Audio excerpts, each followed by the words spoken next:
The labyrinth grows darker. The protagonist walks through corridors that twist like veins, each step echoing with the weight of unseen eyes. The whispers that once guided them fall silent, replaced by a low, predatory hum. Something new has entered the dream world. Not shadows, not illusions, but beings with intent. And then they come from the void. They appear, the dream hunters, figures cloaked in armor of shifting obsidian, their faces hidden behind masks carved with ever-changing symbols. Their presence is suffocating, heavier than the shadows. Unlike the shapeless creatures born from fear, these hunters are organized, deliberate, and merciless.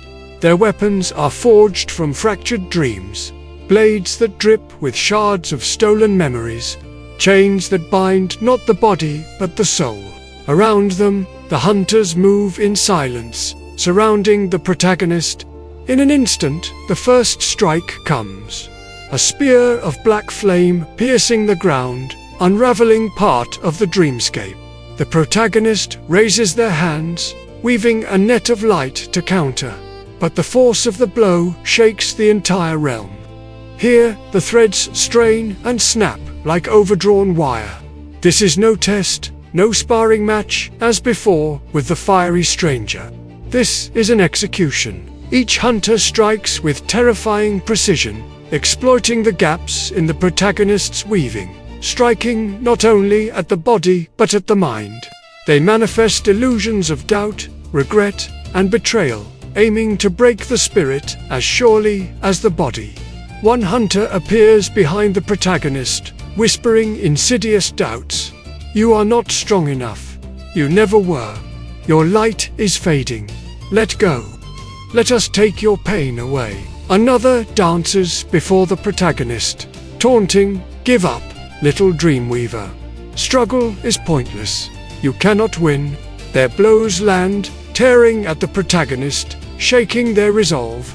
For a moment, the protagonist falters, caught between the harsh reality of the dream world and the seductive allure of peace offered by the hunters.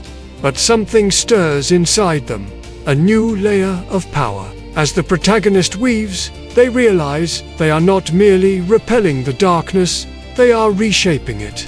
Channeling their determination, they transform the threads of fear into strands of courage, despair into hope.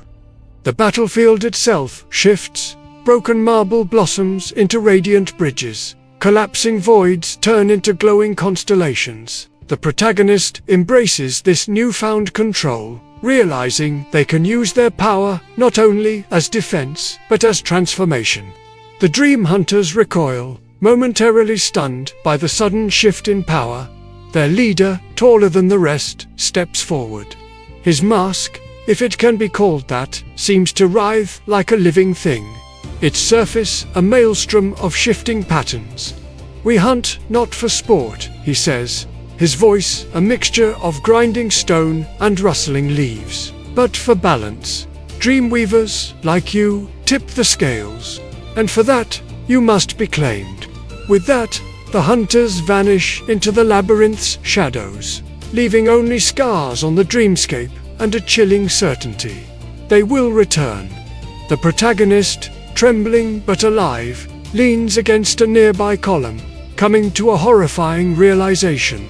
They are not fighting mere monsters. They are caught in a war between powers older than themselves. The dream world now has predators, and every Dreamweaver is prey.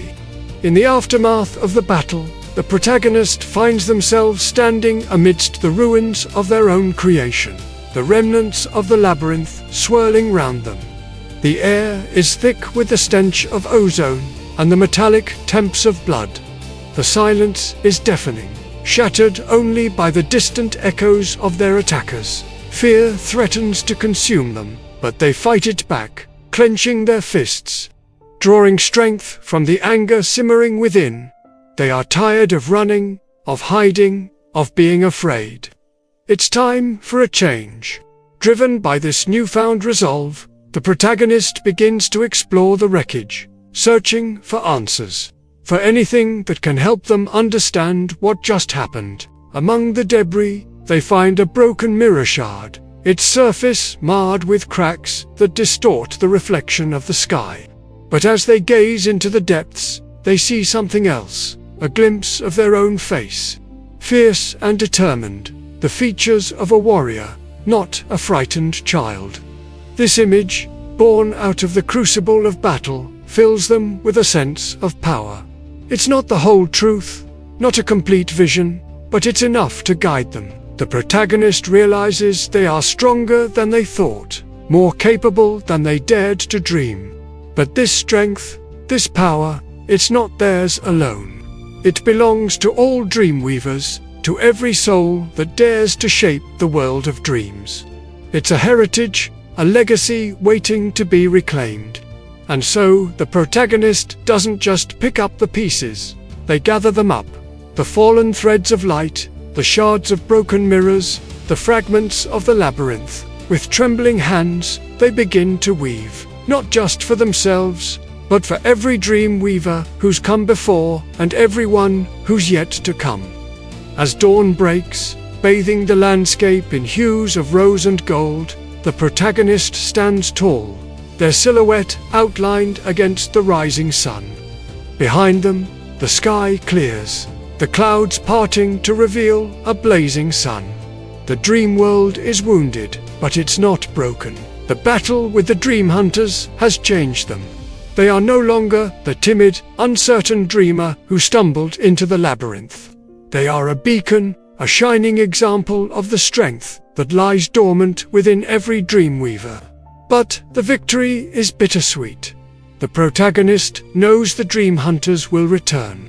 They can feel their predatory gaze on the back of their neck, their presence like a shadow at the edge of their vision. The war has only begun, and the fate of the dream world hangs in the balance.